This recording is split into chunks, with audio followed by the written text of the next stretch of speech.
Good evening.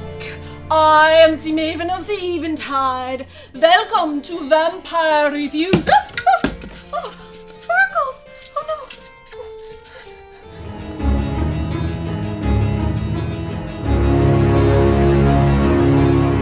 Tonight, we take a look at a very serious vampire movie.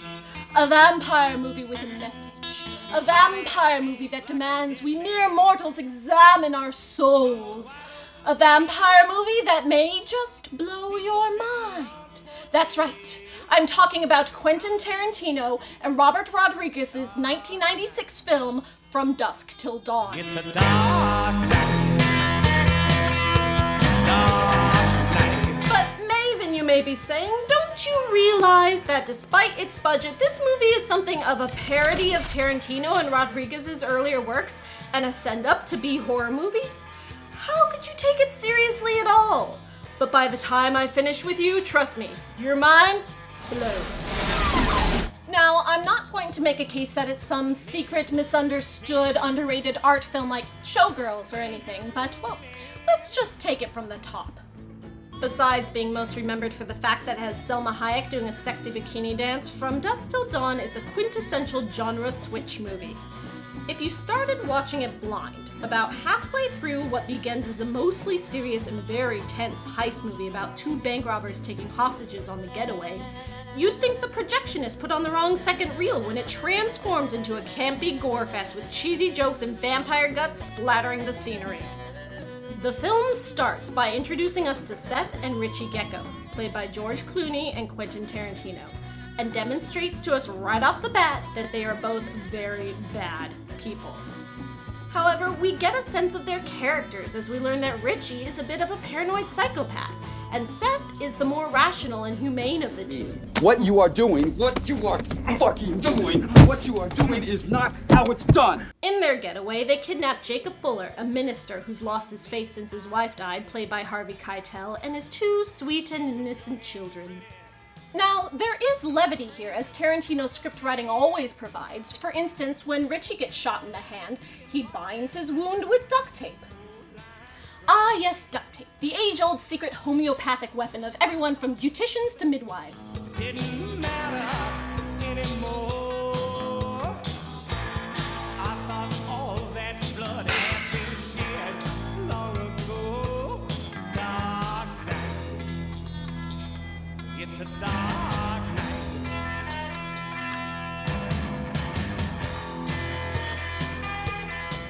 Yes, the first half of the movie has its lighthearted moments to be sure, but on the whole, it is tense. For example, I was really scared for this hostage. I wanted to see her escape.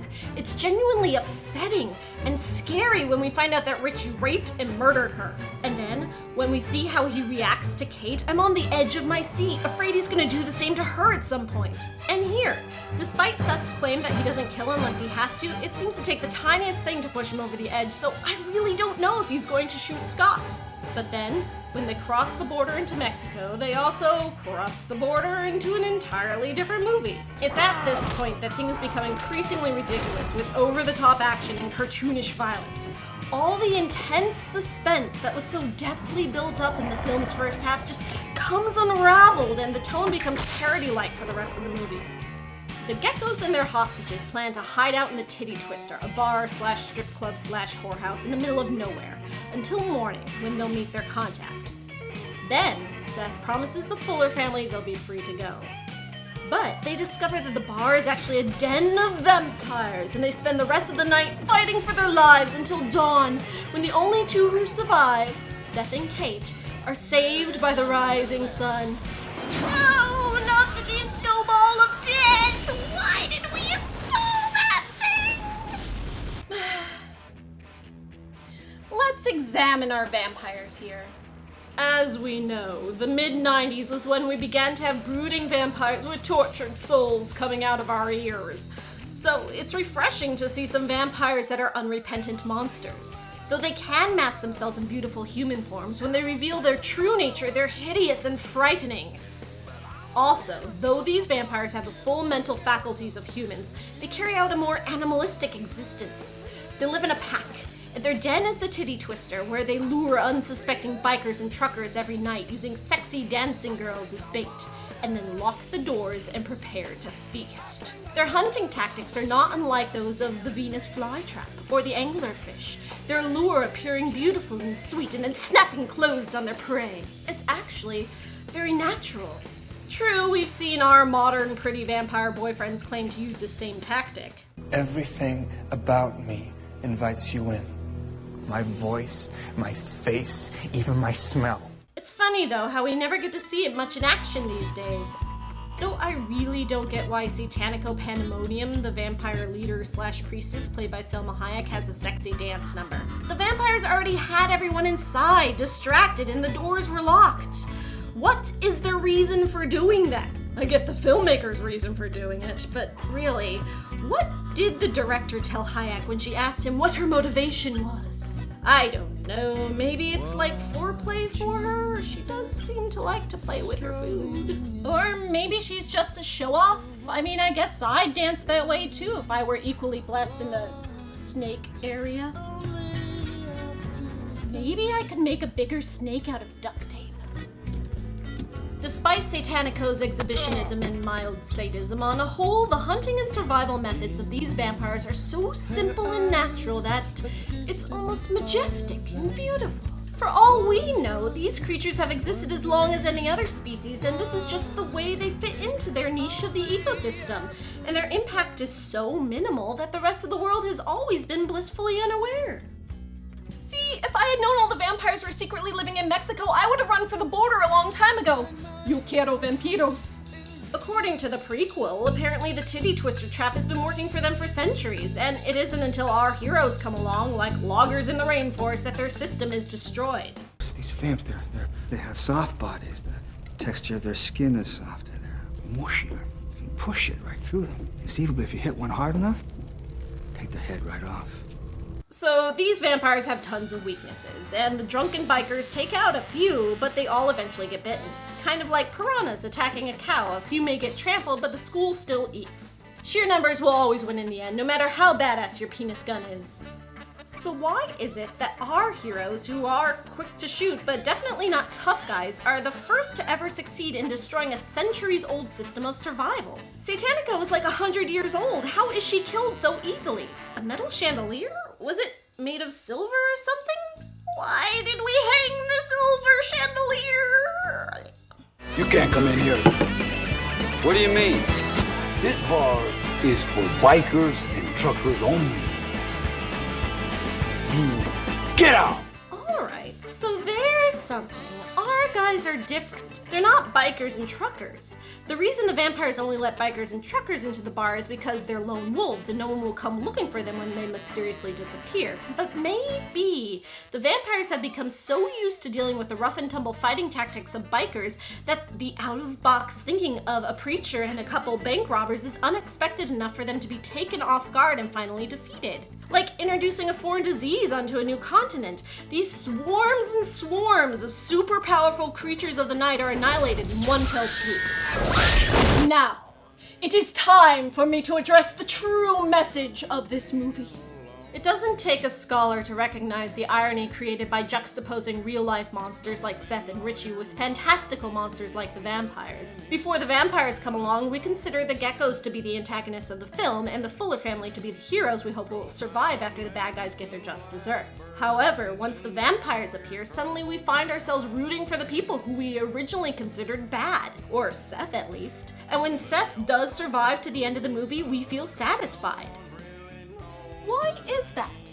Is it because we, as humans, can identify with a human no matter how awful he is and so therefore will take his side when compared to an inhuman monster? Is it because even though he was a murderer and a thief, we know he's still not as bad as Richie, so that makes his crimes somehow forgivable? But let's compare Richie to the monsters as well. When he dies, there's a tender moment. Seth grieves and we feel for him. Richie's death is treated as mattering, and not just to Seth. I'm really, really sorry. Bullshit. I believe Kate is genuinely sorry, if from basic human empathy, if nothing else. I'm sorry he's dead. Is anybody sorry for any of the deaths of the vampires in this movie? No. killing them is okay because they are the other. They can get slaughtered left and right and no one cares. Does Richie become somewhat redeemable or sympathetic in his last moments because he's less of a monster than the vampires? Or does the fact that he's a rapist make him unredeemable? Is rape more unforgivable than murder? Is brutal murder more unforgivable than murder? If someone's killed quickly and only if necessary, like Seth's way, is that okay then? Did we forget that Seth lit a guy on fire when we first met him? These are tough questions, and there's no real answer to them. Instead, we're left to ponder them, and perhaps consider how they apply, to lesser degrees of course, to our own lives. Really, who among us hasn't used relative morality in our own favor once in a while? Am I right? Who wants to be my creature tonight? You do. You're such a good minion. Such a good minion. Oh my god. Hey. Did you download vampire shit onto my computer? Well, yeah, I had to. My computer wasn't working. Did you know there was a virus on it? Well, yeah, that's why my computer wasn't working. I lost everything. Do you know how much this is gonna cost me?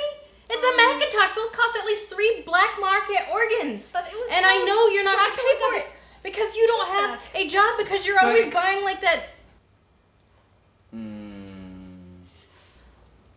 What's all the hubbub, bub? That dirty slut just took my beer. God! Drank it with his mouth. Can't believe that. Did you believe that? He must be destroyed. Yes! Come to it, Helleye. Yes! Destroy the monster. God! Oh God! No! Now, let's take a look at a comparison between the people who die in the vampire den and those who don't. All the bikers and truckers die, but does this upset the audience? Not at all.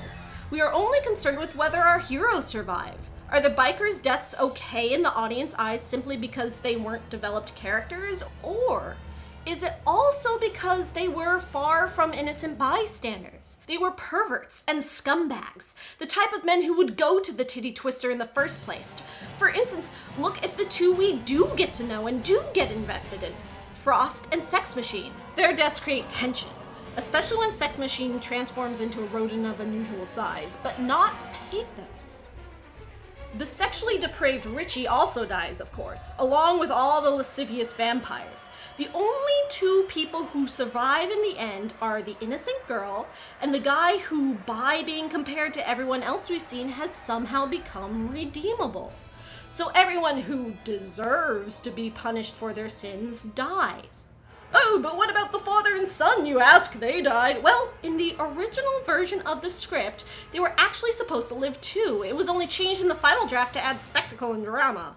But when you step back from the excitement of the action of the movie and think about it, who really is the worst and most deserving of punishment among all these characters?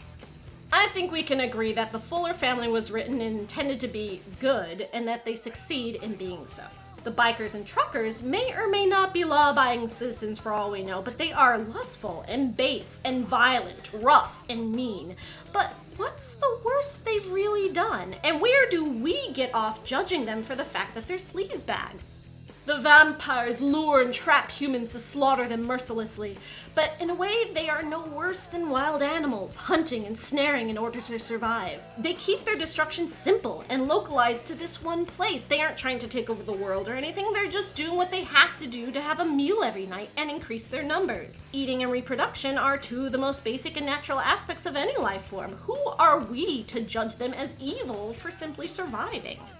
Richie is a rapist and indiscriminate murderer, but he's clearly got a mental disorder. He's some kind of paranoid psychopath, and he acts without the conscience healthy people have. So in a way, the bad decisions he makes are more understandable because he's not making them despite knowing better. He should be in an asylum. Also, his destruction seems to stem more from fear than sadism. There's a childlike naivete to his character that makes him pitiable. Like blaming a puppy for using up all your duct tape. Who are we to judge someone as sick as he is to be morally wrong when he can't even judge morality for himself? Now Seth. Seth is fully conscious of right and wrong. He has a code of morality and claims he only kills when he feels he must for survival, but he'll also do it when he's just really pissed off. Also, he's a professional thief, which is where his true villainy shows. When you compare him to the murdering vampires, you realize the bad things that Seth does are not anything he needs to do to survive. Bank robbing is pure greed and selfishness. He may not be a pervert, but he has a lust for money. And since he destroys so many people's lives along the way and also places Richie in the position to cause destruction instead of hospitalizing him like a caring brother ought to, as he's clearly mentally ill, I deem Seth the most truly evil character in this movie. And it's not just that he starts off bad and then is faced with a greater monster and learns the error of his ways. No. Halfway through the battle, there's this point where Seth gains religious enlightenment. I've always said that God can kiss my ass, but I just changed my lifetime tune about 30 minutes ago. Because I know that whatever is out there trying to get in is pure evil straight from hell. And if there is a hell, and those sons of bitches are from it, then there has got to be a heaven, Jacob. There's got to be. But after it's all over, Seth doesn't change his ways. He drives off with his money and his Porsche and presumably lives happily ever after. He goes through an ordeal, but I would say that he really doesn't grow from it. In fact, he doesn't have much of a character arc at all. And this is our protagonist. An anti-hero, sure, but undeniably a likable one. Why is it that he grows on the audience despite being such a reprehensible character? Is it because he's charming and handsome? Is it because he's human and only human, like us? Do we see ourselves in him, knowing that he's made bad decisions while still being fully capable of making good ones? He chooses to be unrepentantly wrong and justifies it in his own way. On lesser levels, don't many of us do the same? I may have done a lot of awful things, but I would never, ever steal your beer! I know! That's why I actually remember your name! Elisa! Yeah! No, you can call me Maven. Whatever. Face. A beautifully forgettable face. I don't remember it now! Does the fact that Seth gets away with everything in the end, having suffered no consequences for the experience other than losing his brother who was a burden on him anyway, perhaps give us hope that we too may get off so easily for our own sins in life? And is it wrong that we feel that way? Maybe a bastard, but I'm not a fucking bastard. Sure you're not, but does that make it okay that you're still a thief and a murderer? The interesting thing about pondering all these moral gray areas is that they raise more questions than they answer, even if they only hit us on a subconscious level. This movie isn't trying to teach us a lesson so much as it's trying to make us examine our souls.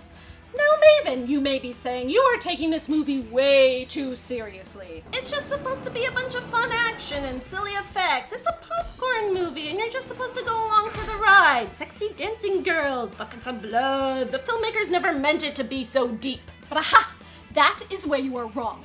Have you forgotten this exchange from the very first scene of the movie? I'm by myself today, ate my lunch out of the microwave. When you gonna learn that microwave food will kill you faster than a bullet? Pull me out a bottle of that Jack, will you? The Texas Ranger denounces microwave food as an evil, says it will kill him, but then immediately asks for a bottle of liquor. I think I'm gonna get tanked tonight. It all comes down to choosing your poison. Pick your vice. He can justify drinking, but to him microwave food is wrong. Seth can justify stealing for personal greed, but to him rape is wrong. This bit of foreshadowing is humorous in the same way as saying that smoking will kill you when the Earth is under alien attack. Who cares about microwave cancer or alcohol poisoning when freaking vampires will rip your throat out? But this comparison in the opening scene deliberately sets the theme for the rest of the movie. If Tarantino didn't fully intend for his film to blow your mind with an explosion of morality conundrums, or at the very least, plant those seeds there on a subconscious level, he wouldn't have written it into the very first dialogue in the script. The two sequels this movie spawned only focus on the vampire part. Even though the first heist half was better and the vampire half was silly, the vampires were what inspired the imagination and what we wanted more of. These two had none of the depth of the first and actually were popcorn movies. Crime movies are popular, sure, but exploring supernatural mysteries speaks to our macabre and forbidden desires. That and popcorn is easier to swallow than the meaty fare of the challenge posed by the first movie. Hold up a mirror to yourself and examine your soul, which is hard to do when you're a vampire because they have no reflections. I am the Maven of the Eventide, and after all, evil is a point of view. It's a dark night. Dark